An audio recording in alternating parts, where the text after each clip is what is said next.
poppin'? It's your girl T Michelle back here with another video. Did y'all miss me? I missed y'all. I missed y'all so much. Man, I know I've been going for a minute. And y'all gonna get a life update on that real soon. But today, we got some shit to talk about. And y'all know I got a lot to say about what's been going on in recent news. So today is another episode of What's Really Good. What's really good? What's going on? It's much like God damn.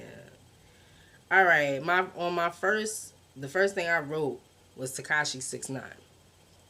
Y'all, it's not much to say about this little nigga. Like, to be honest with y'all, he snitched, he did what he did or whatever, and this nigga signed like I think $1 million deal in jail. He's supposed to come home next month, whatever. Like, it's not much to say. It's not much to say to that. Like, we living in a time right now where snitches get like they get awarded for being snitches. Like, for being a bitch nigga, you getting rewarded. Like, you know what I'm saying? This nigga still gonna come out, he's still gonna sell records and all that good stuff. Like, he getting rewarded for being a bitch nigga. Ain't much to say about that bullshit.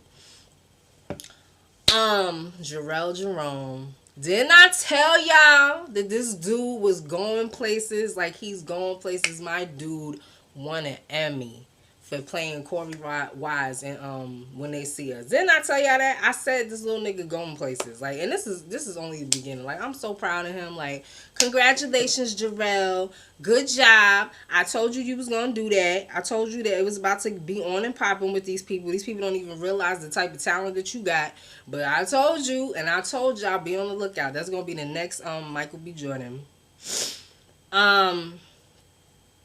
Fantasia. So Fantasia went on the Breakfast Club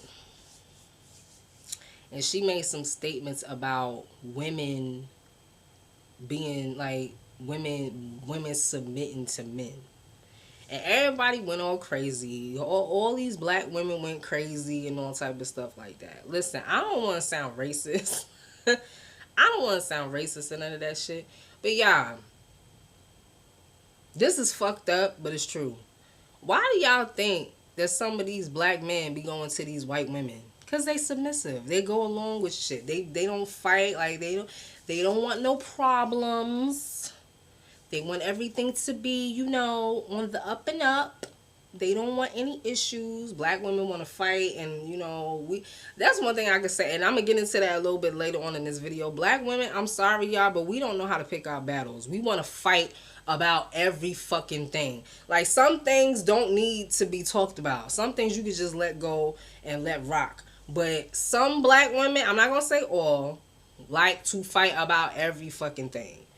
But she made a little statement about how, you know, you gotta let a man be a man, and if he the man of the house, you gotta let him be the man of the house, and all type of stuff like that. Listen, I get what she's saying, and I agree with it when you got that type of nigga. If you got the type of dude that will sit there and handle his business at home, handle his business in the bedroom, handle his business with you, handle his business as a man, all right, you supposed to submit. You're not supposed to be all up in his nut trying to break it. You know what I'm saying? I get it. But some females is out here fucking with these little fucking retarded dudes that you know, they don't really want a girl. They want a mama. You know what I'm saying? They want somebody to take care of them and do all type of stupid, crazy shit, you know, and call themselves a man. You know, that's not who she was talking about. She talking about the real deal Holyfield type dudes that's really gonna hold you down and really, you know, first of all, if you find a dude like that anyway, you should want to submit. But she, like I said, she wasn't talking about these bum ass niggas out here. She's talking about the real deal dudes that really, like, that's their manhood. If they not taking care of their girl, if they not taking care of their wife or their kids and all type of stuff, they don't feel like a man. She's talking about them. And like I said, when you find a dude like that, you want to submit. When you got a dude that really want to take care, not even want to take care of you, but just, you know, he walk like a king and he act like a king. When you find a dude like that, you want to submit. It's not even a question of whether, you know, should I should I do this or should I do that? Nah, bitch, you want to because he gets you open like that. Especially if you ain't never had no dude like that. That shit will get you wide open and you'll want to submit. So I don't know why people was really jumping down her throat about that. I think they was just jumping the gun and thinking she was talking about every dude. Nah, she didn't say every dude. She said the right dude. Your husband. The person that's really gonna do what they supposed to do. You know what I'm saying? A nigga that you ain't gotta tell him to watch his kids because they're his kids, you know, stuff like that. A nigga that you ain't gotta force to go to work, like, you know what I mean? Or a nigga looking for you to pay for shit. She ain't talking about them. She talking about the real dudes. Malik Yoba. Malik Yoba, can I say something to you? Cause I had liked you on New York Undercover. You know I grew up watching you. I grew up watching you. And I really liked you. You know what I'm saying? So can I say something to you real quick? Come here. Come here. Come closer. Come. Shut the fuck up. Okay? Shut up. This whole thing with trans people is not your fight. Just because you like niggas that look like bitches, okay? Just because you like niggas that are transitioning into being bitches does not mean that this is your fight and you can speak for all trans people. Shut the fuck up. Did y'all see him lose it on that interviewer? And I like that dude. Cause that dude wasn't phased. Like, you see how, you know how like when you got a kid and the kid is throwing a temper tantrum and you really just sitting there like, are you done? Are you finished?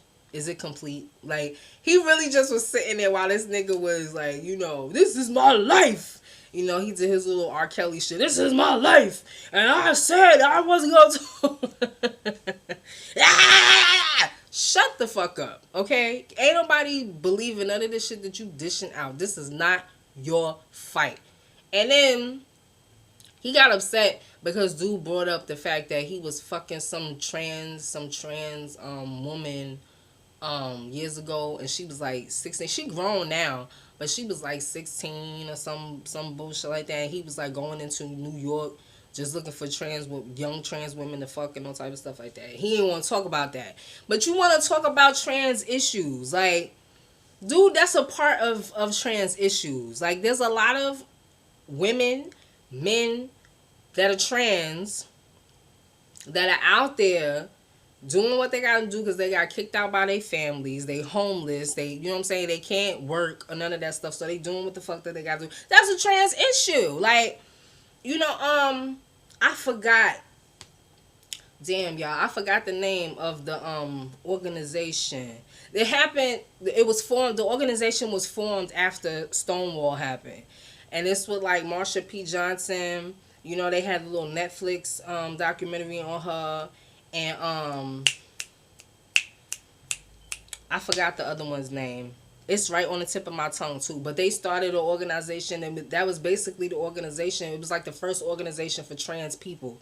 It's because a lot of trans women were out there that were being raped and all type of stuff. It's just because they was kicked out of their houses. They didn't have nowhere to go. So how you call yourself an advocate, which you shouldn't even call yourself an advocate because you don't know what those people go through. You don't know what type of life that they live in and stuff. You just know that you like to fuck them. That's all. And you just know that you are attracted to them. But that don't make you an advocate. So how you call yourself an advocate and you want to talk about trans issues, but you don't want to talk about the fact that you be fucking these trans people out here in these streets?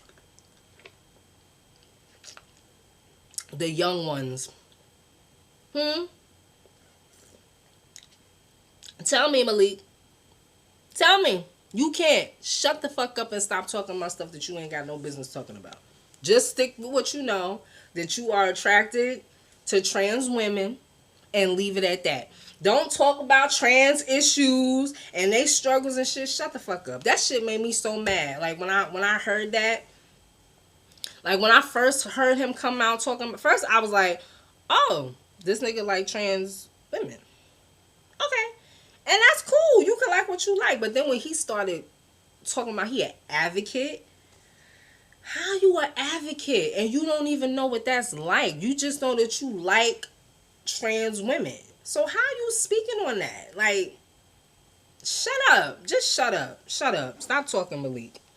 You making yourself look like an ass. And then he got really mad when that nigga was, when the interview was telling him that, like, dude, shut up, because ain't nobody buying what you selling. Like, ain't nobody buying what I'm selling?